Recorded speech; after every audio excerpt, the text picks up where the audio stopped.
My question now is about the seat you sit in and how you see yourself from where you started to where you now are, right? It's not about the billion. Let's take the money and put the money to the side for a second. Let's talk about the accomplishment. Let's talk about what you've done and now the doors that have opened up and how you're viewed. Do you find yourself in awe of what you've been able to accomplish? Yeah. I was actually on FaceTime with Ty today, Tata, who you know well. And I was saying, like, I don't think people realize that we just sit around all the time and like, can you believe this shit? Can you fucking believe it? I can't believe this shit. That I've been able to do. Just the place where we from and where we come from. Like, everyone has that story, right? We all from tough locations, and that's just the way the world was set up. But just like the things that we were able to overcome and where we sit now today, and as far as like, success, I just look at it like all the people that I was inspired by, like Muhammad Ali was like, he gave me my bravado. I'm like, when people see that I'm like, I have total belief in myself, not because it comes from a place of like arrogance and just this pompousness.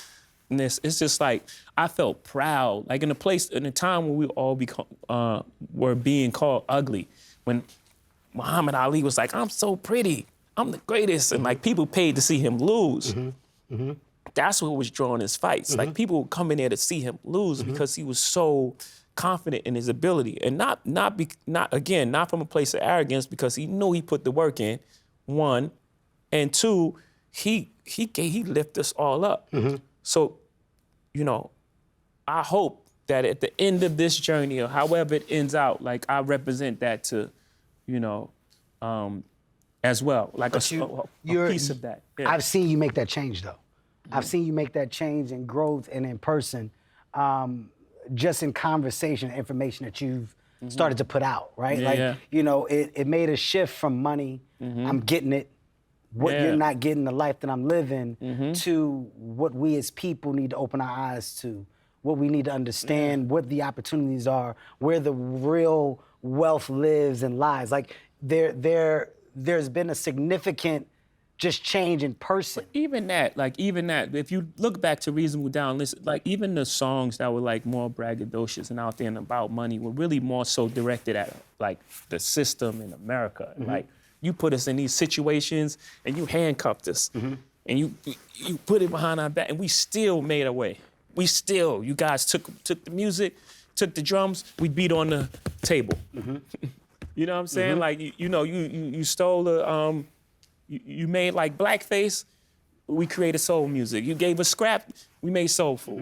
Like everything that was presented to us, we made a way. We made a way. So even in those songs, it's like almost like a, like a peacock, like spreading his wings, like, we made it. Like, so the transition has happened, because with more information that you get, you evolve and you grow. Absolutely. But remember, my first album came out in 26, so politics as usual, and those songs really dealt with it. Regrets on the last song on my first album, those are real topics. The evils, just talking about, the relationship and how money can come between friends. We haven't had money for a long time, so we don't know we're not professionals at navigating how to communicate from that space. Absolutely. You know what I mean? Like you'll have people that where you come from, if you behave in a certain manner, it's not accustomed to where they are, right? Some people haven't evolved past 16. They still stuck in that place, but you evolving every year. So that may be a threat to them. Subconsciously or consciously, Kev acting funny because blah, blah, blah. You have to navigate that. You have cousins. You got to go home for Thanksgiving and people are talking to you like Kevin Hart. And you going home for solace. You want family. You're going home for peace of mind. You're going home for peace of mind. And they don't give you that and your because you're not the cousins in your grandma's living room saying, yo, man, I got this play. I want to, if you just give me, you know what I mean? 4,800, I could make you 2 million. You like, it don't work like that, man. But you got to explain to him, like, life isn't like that. Money isn't free and no one's giving out opportunities. If it sounds too good to be true, it's really, and then he like, oh, you don't believe in my dreams.